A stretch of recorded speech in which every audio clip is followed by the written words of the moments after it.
Hey my loves, welcome back to Raveena at Home. This week's video is a journey down pantry lane. As most of you know, we renovated our kitchen. We did the laundry room, kitchen, washing area, all of which I have shared with you in earlier videos. I will leave you the links down below, so if you've missed any of those, you can watch those videos. But here's another thing. We also updated our pantry, which I am yet to share. This has taken me a bit longer than I anticipated because with age and with changing needs, I feel I need to I have to redesign my pantry to decide what will function best for us at this point of our lives. So I decided to go through my earlier pantries to decide what may function for us this time. In fact, I had actually forgotten some of my own ideas that I had implemented. Going back to 2013, we had sold our apartment and we were living in a rented house while we waited for our papers to come in to move to Singapore. I knew it was temporary and I really did not want to buy any more furniture. I recall rotating a bookshelf to create cubicles to store the groceries. My kids were then teenagers, so food was kept in categories such as cereals, oils, pasta, lentil, etc. So if you are in a similar transit situation, or if you're saving to buy a new home or you're relocating, you can also use old furniture. It just needs a little creativity and you can still be totally organized. Okay, so if you have random pieces of furniture, to bring everything together, pick one set of baskets or containers, which in my case was this white dollar store baskets, and this brought some sort of coordination to an otherwise mixed-matched content. There are some ideas from here that I am considering for the new pantry, and one of them is to replicate the system of storing things by cuisine. I will definitely be talking to my family about this because now that everyone cooks, it should function for everyone. This system will work well in your pantry if you cook different foods with completely different ingredients. Or if you have teenagers like I did then, where it was easier to have all the pasta stuff together, all the noodles in one place, it just made more sense than having the children rummage through looking for things. My pantry in 2019 was totally amazing. It was so well located directly within the kitchen, and I had all these beautifully coordinated IKEA baskets, which are so easy to wipe clean. I also had these mason jars, which I still have, and also these glass jars and these as well. All these are from IKEA, and I gotta tell you, they served me so well for so many years. However, unfortunately, as we get older, glass is not as easy to handle. These tend to be heavy and also fragile. If you can, you should of course use glass as it is the eco-friendly choice, but we often have to give priority to other considerations too, age and health definitely being among those. I also really like that I had stored some of my appliances in here. Also my cupcake and cake carriers. Now these are things that are needed but not regularly. Keeping these on higher levels keeps them safe, especially if they are fragile. And right at the bottom are my heavier items. I must add that having a footstool in a corner of the pantry was super helpful too. These cabinets here are Elgot, that's from IKEA as well, but these have been discontinued and are no longer available.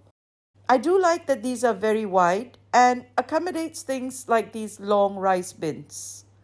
Then once again, we moved. And this time my parents moved in with us. So we kind of had a lot of furniture and a lot of stuff.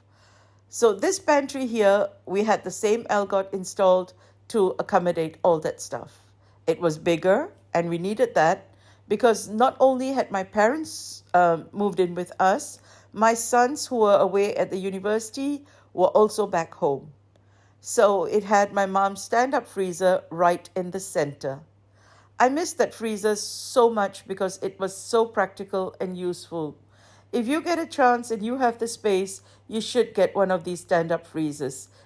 It is really something so functional to have handy. This pantry saw my containers go from glass to acrylic. I invested in these containers, which are still good. Now, throughout the years, I'm very pleased that the tips I gave you are still very much in use by me because they work like a charm. I have a method that I use for storage, which is a metaphoric compass: north, south, west, and east. Now, north is the top. That means no. North, no.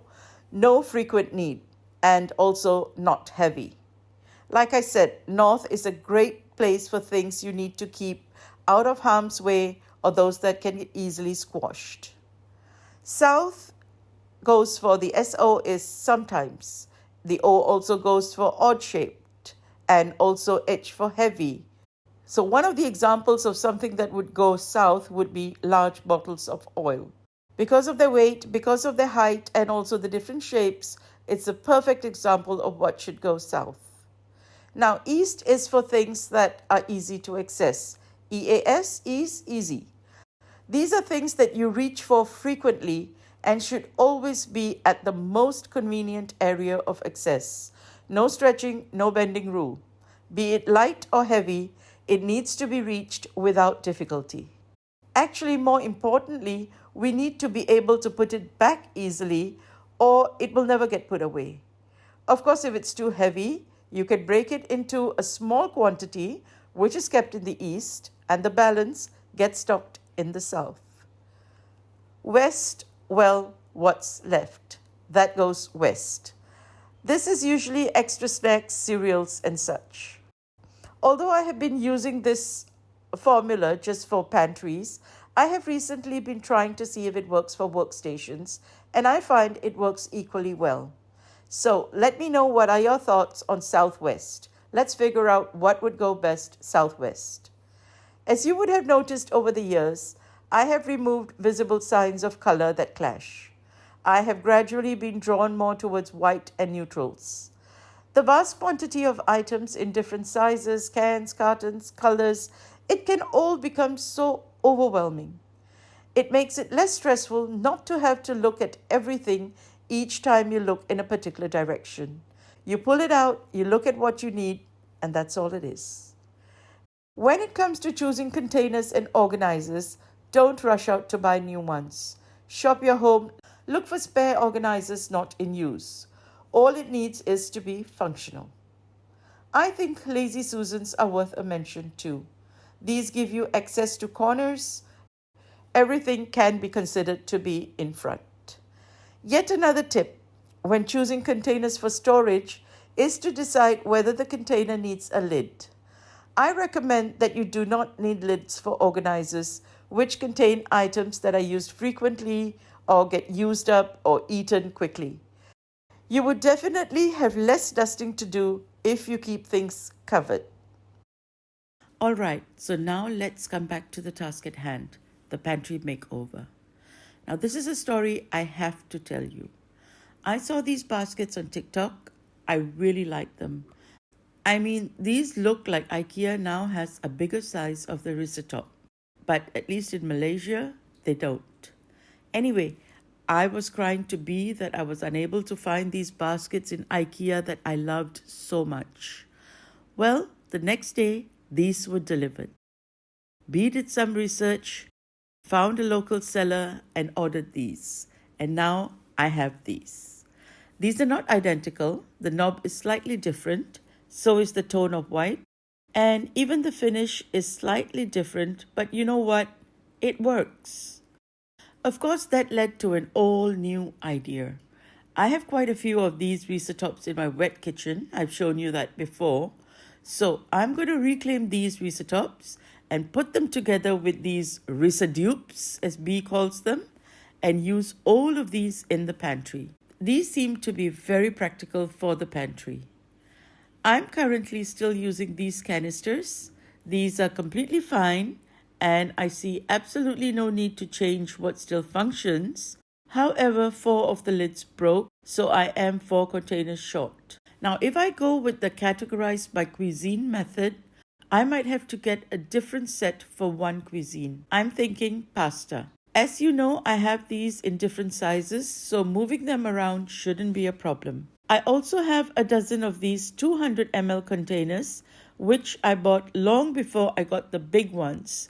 As you can see, they look pretty much the same, and I'm quite keen to find a use for them as well. Another organizer I definitely want to maintain is this tiered can organizer. It's so very functional. My current one is really in need of being replaced, so I got pretty much the same thing again. These are expandable, so there will be no wasted space.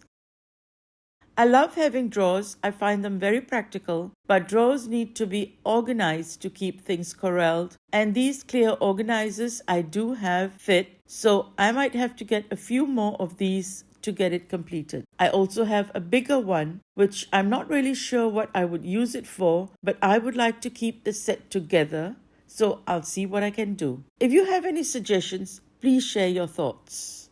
I mentioned earlier in the video that I don't like seeing too many items and colors. So these white Kugis boxes from IKEA are probably my answer. These are easy to wipe and they can hide some unattractive packages like this. My dad loves this stuff. He eats very little at meals, but he loves snacks and biscuits and cakes. He's slim and reasonably in good health, so seriously, at 83, he is allowed to eat as he pleases. But I think these boxes will be a great way to camouflage these, and it fits too. And that's a pretty good size. At this point, these are my thoughts and what I have at home. Always shop your home before you rush out to buy anything. Now that's where I am at. So I look forward to suggestions and ideas to create my best pantry yet. By next week, I hope it will be ready so I can share it with you. And until then, this is Raveena saying happy homemaking.